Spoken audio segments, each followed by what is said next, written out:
السلام عليكم ورحمة الله وبركاته، ازيكم عاملين ايه؟ يا رب دايما تكونوا بخير وصحة وعافية وسلام. طيب دلوقتي هندخل اولا بس عشان في ناس قد ما يعرفوش يسجلوا في موقع كود فورسز، ما يفهموش الوضع بيبقى ماشي ازاي. تمام. طيب اولا احنا هندخل هنا على جوجل، هنكتب كود فورسز. تمام، هنلاقيه هنا اهو ظهر. هندخل عليه كده. تمام، دي الواجهه. قبل ما تخش على الواجهه، اولا قبل ما نخش على اي حاجه هنلاقي هنا انتر وريجستر. فاحنا هنخلي ريجستر عشان احنا بنعمل اكونت جديد، ولو انت معاك اكونت قديم بتدخل على انتر، فاحنا هنعمل ريجستر. تمام. بيعمل هنا البرفكشن. تمام، وبيقول لك ايه؟ هتحط الهاندل ده اللي هو ايه؟ اللي هو اسمك. وليكن عاوز اخليه ميدو سعود 311، ايا يكن. ميدو سعود 311. والايميل هيبقى الايميل اللي انت هتستخدمه، ميدو ابو سعود 333 @gmail.com. تمام. والباسورد وليكن هتخليه مثلا ام، اي باسورد انت عاوزه. تمام، فانا هكتب الباسورد اهو. تمام. بعد كده اعمل ريجستر، او ممكن تخلص الحوار ده بيوز جيميل ايا يكن، لكن لازم يعني دي عادي، هي تمام. فهنعمل ريجستر. اوكي تمام ماشي.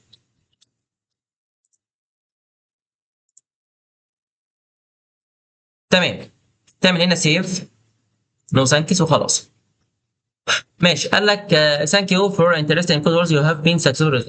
You need to confirm your email. A letter was sent your email. Follow the instruction to complete registers. طيب بص يا نيكو، هو الفكره ان هو بيقول لك عاوزك تاكد الايميل، فانت هتفتح الايميل عندك. تمام اهو. ماشي، هتفتح هنا صفحه جديده، هتدخل على جيميل. هتلاقي ان الجيميل اللي جالك بتاع كود فورسز عشان ياكتف معاك. قال لك to confirm your email please follow the link. تمام. after that please go to code forces where you can log into system. تمام، فاحنا هنضغط هنا عشان بس نعمل اكتيفيشن للاكونت. تمام، الاكونت كده اتعمل له اكتيفيشن الحمد لله. ماشي. وخلاص كده احنا دخلنا على الويب سايت. طيب تعالى بقى، بص هنا قال لك داون هوم. ماشي، داون بيعرض فيه اخر الاخبار وكده. قال لك توب. لا دول ناس مصنفه مالكش علاقه بيهم. قال لك البروبلم سيت. بص انا اهم حاجه اشرحها لك دول: بروبلم سيت، جيم، كونتست، وجروب، والبروفايل بتاعك. طيب اولا بس خلينا نبدا بالبروفايل. هنطلع فوق كده، هنضغط على ميدو السعودي او اسمك يعني. تمام، وهتعمل تشينج فوتو لو انت عاوز تحط فوتو، عاوز تحط صوره ايا يكن. تمام، وهنضغط على تشينج فوتو هنا مثلا. هتختار تشوز فايل. ماشي، انا عندي في الداونلود اهو. تمام، وبس كده. لحظه، هو بيحمل اهو.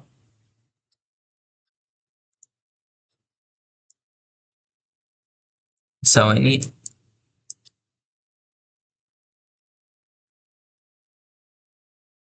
طيب ثواني. ها.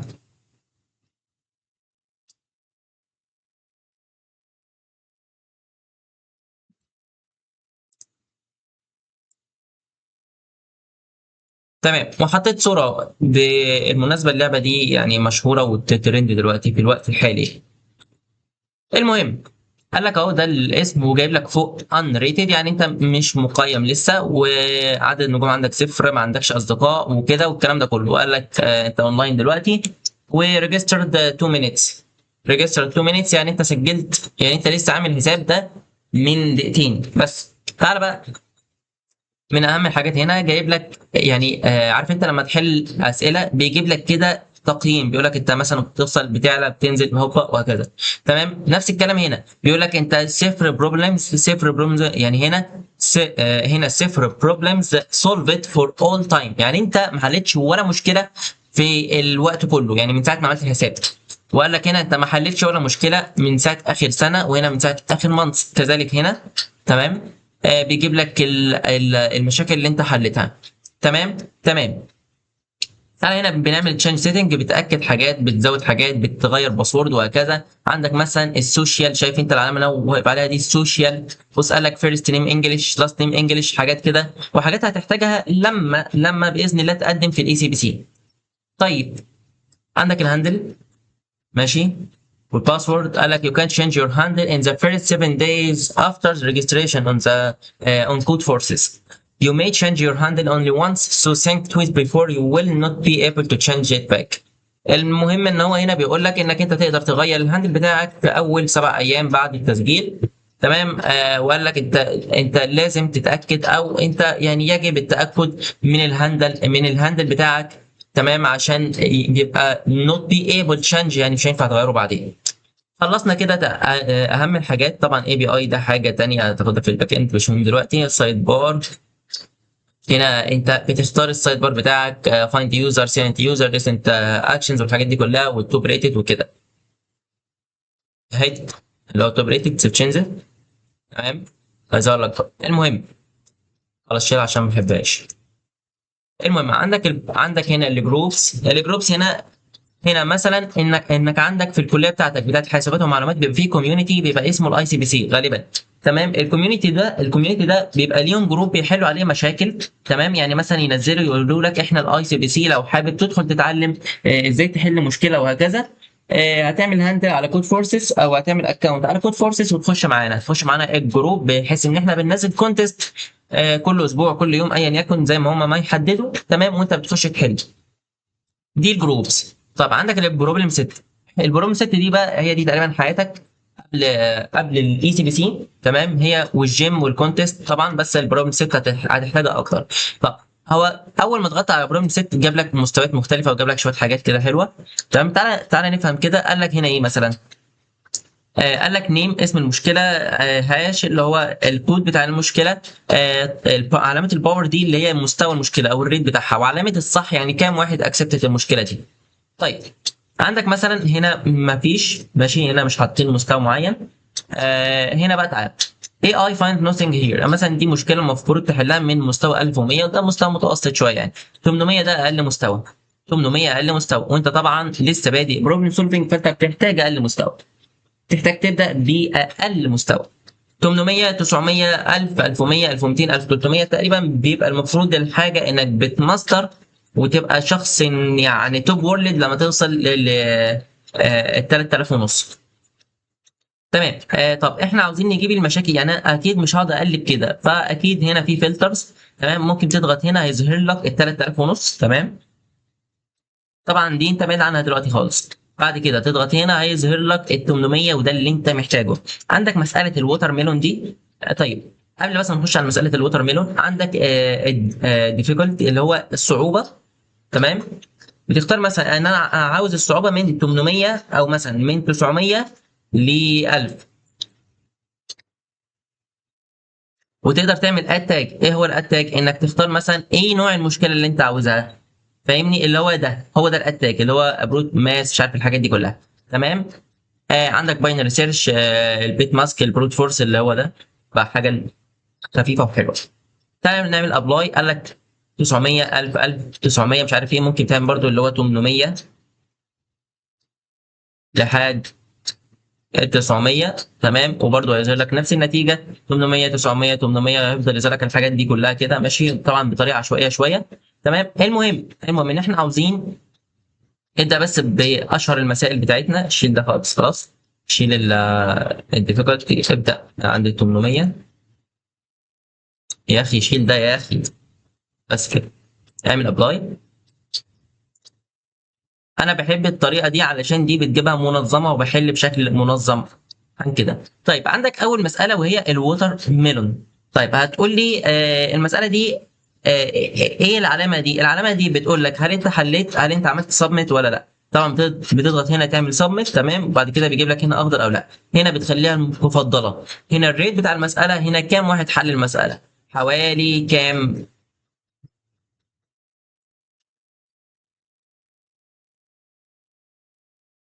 حوالي 7 مليون حد حلها. 7 مليون.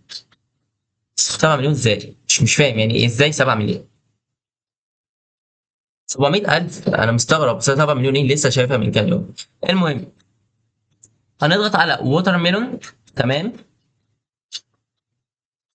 طيب قال لك ملخص المساله دي. ملخص المساله دي بيقول لك انا عاوزك تحل لي مثلا في اتنين اخوات، ماشي. الاتنين دول عاوزين لما يقسموا البطيخ، يعني مثلا انت هتديهم ثواني. بص يا نجم، قال لك ان في اتنين اخوات هيجيبوا بطيخه، تمام. عاوزين يقسموها مع بعض، عاوزين يقسموها مع بعض بحيث انها لما تتقسم تطلع مثلا اتنين واتنين. طب ايه اللي هتطلع، يعني ايه الاتنين والاتنين اللي هطلعهم؟ هو الكيلو. يعني هم هيجيبوا بطيخه وليكن 8 كيلو، لما تتقسم اتنين هتبقى 4 كيلو. تمام. هتقول لي طب يعني ازاي؟ برضو هقول لك طيب. طبعا دي مسألة سهلة وانت المفروض مترجمها، بس انا لازم عشان تبقى فاهم انك انت في البداية هتحس الموضوع صعب، هتحس الموضوع خزعبلي، لكن الموضوع مش كده، وهتلاقي نفسك بتريت وهوبا مرة واحدة بتعلى بشكل غريب جدا بإذن الله يعني. تمام. طيب عندك البطيخة اهي، ماشي. البطيخة دي قال لك ايه؟ قال لك ان انا عاوزك تقسمها لي الاتنين. تمام. اهو. طيب عاوزك بقى التقسيمه دي لما انت قسمتها الاثنين، عاوز يبقى ده رقم زوجي. تمام. او يعني ايفن نمبر، وده يكون ايفن نمبر برضو لما تقسم البطيخه دي على 2. تمام. طيب لو هو مش ايفن نمبر هترجع لي نو، ولو هو مش لو هو مش اود، لو هو مش لو هو رقم ايفن هترجع لي يس. تمام. طيب عشان بس الموضوع يوضح اكتر، هو هيديك بطيخه، البطيخه دي هتقسمها على 2، يعني هو هيديك بطيخه عدد الكيلوات بتاعها هتقسمه على 2. تمام. طلع زوجي هترجع له يس، ما طلعش زوجي هترجع له نو. تمام. من غير رغي كتير تعال نحل المساله دي.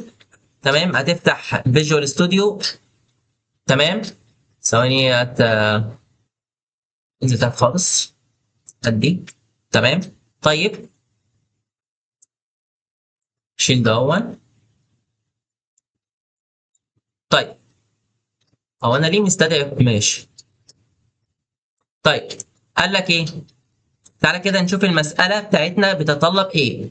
قال لك input يعني المدخلات. قال لك the first and the only input the line contains integer number w، وقال لك ال w بتساوي او سوري اكبر من او بتساوي الواحد واصغر من او بتساوي 100. The weight of the watermelon pulled by the boys. قال لك print yes if the boys can divide the watermelon into two parts each of them with even number of kilos and no in the opposite case. طيب opposite case. طيب هنفتح فيجوال ستوديو، هنيجي هنا هنعمل integer n سي ان للان. تمام. بص عشان بس تبقى فاهم، ممكن تشوف الموضوع حاليا صعب، ممكن تحس ان هو ايه ده، هو في ايه، انا مش فاهم حاجه. فعلا عادي جدا وده الطبيعي، انا بحاول بس اقرب لك الموضوع. الفيديو ده المفروض هيبقى في اول فيديو او مقدمه او غيره. تمام. طيب المهم احنا دلوقتي اهو يا نيك عملنا، قال لك دخل هدخل لك رقم، فانت الرقم ده هتعمل بيه ايه؟ هو هياخد الرقم ده. تمام. سوري ضغطت على اف 5 غلط. هو هياخد الرقم ده. الرقم ده هتحط ليه شرط، هتقول له اف الان مودولايز 2 ايكوال 0. طبعا انت المفروض فاهم انا بكتب ايه، انت اكيد طالما دخلت الكورس ده يبقى انت فاهم انا بكتب ايه.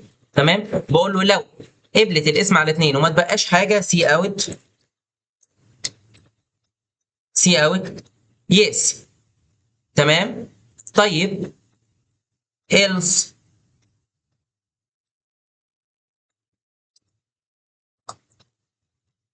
سي اوت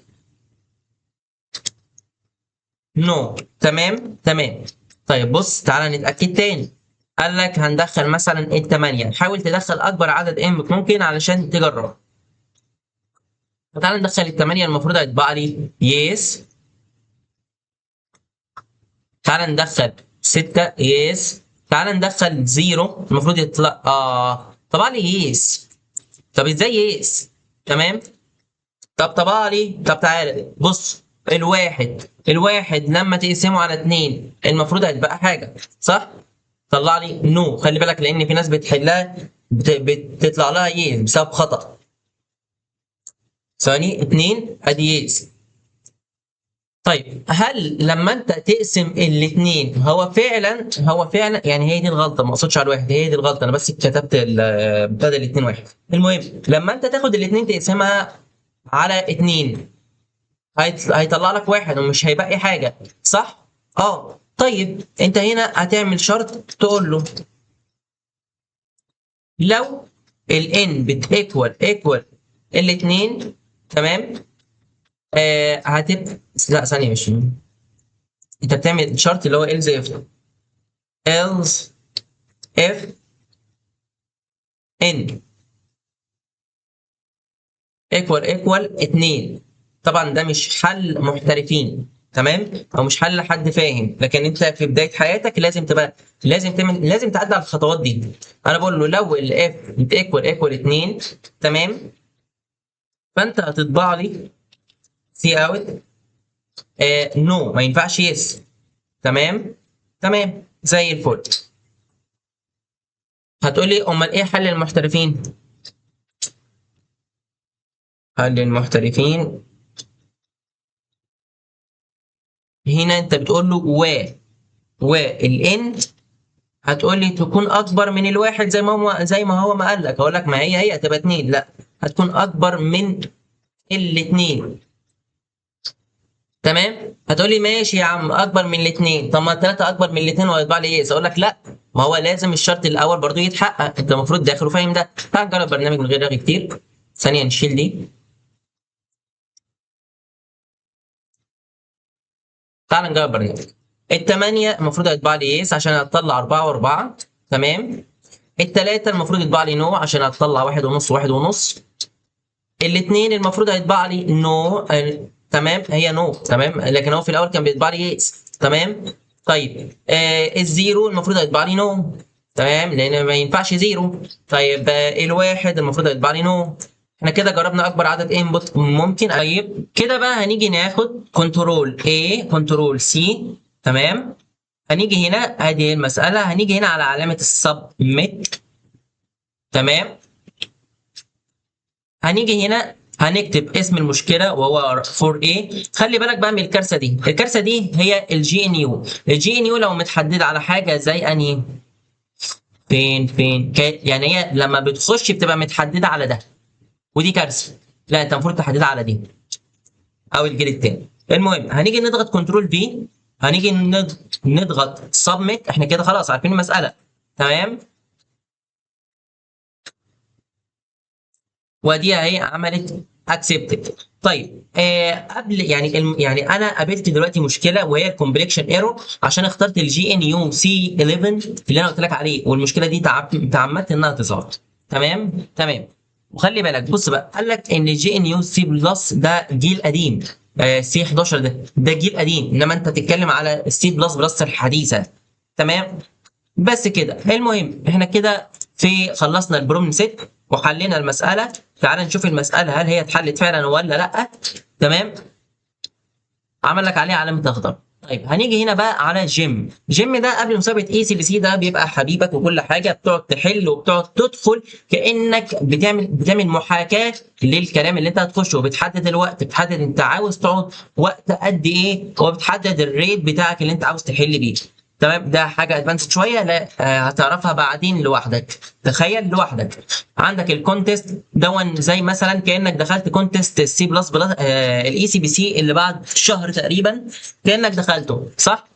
طيب منظمين الاي سي بي سي بعد ما يخلصوا المسابقه بياخدوا الاوراق وبياخدوا الاسئله دي وبينزلوها هنا، فانت بتيجي هنا بتقول له كونتست تايب، بتكتب له مثلا انك انت عاوز طيب. تعالى كده عندك ديف 1 ديف 2 ديف 3 ديف 4، دي مستويات، اعلى مستوى ديف 1 وديف 2 وديف 3 ديف 4 اخر حاجه، تمام. بتقول هو بيختار لك الكونتست اللي انت عاوزه او المستوى اللي انت عاوزه، فانت غالبا بتختار ديف 4 في بدايه حياتك. طب قال لك الريتد مش لازم يبقى ريتد، تمام. انا عاوز اقول لك بس على حاجه كده، معلومه هنا. قال لك انك انت هنا الكونتست ده انك انت بتخش مع ناس حقيقيه بتواجهوا، بتقعدوا وقت معين، ايه يعني، انت بتسجل، بتعمل انتر وبتسجل او ريجستر، تمام، وبتسجل انك انت هتخش، تمام، وتعيش معاهم وتحل، واكبر عدد اسئله هتحله معناه كده انك انت بتفوز او بتتاهل او من اعلى الناس في الكونتست. تمام تمام. دي اهم الحاجات اللي انت هتفهمها، يعني دي يعني في حاجات كتير برضو شويه مش هتحتاجها قوي بصراحه، لكن دي اهم الحاجات اللي انت محتاج تفهمها كويس جدا. تمام. في الاخر ده ملخص الموضوع كده، وحاجه بسيطه وجميله، وباذن الله هتستمتع. والسلام عليكم ورحمه الله وبركاته.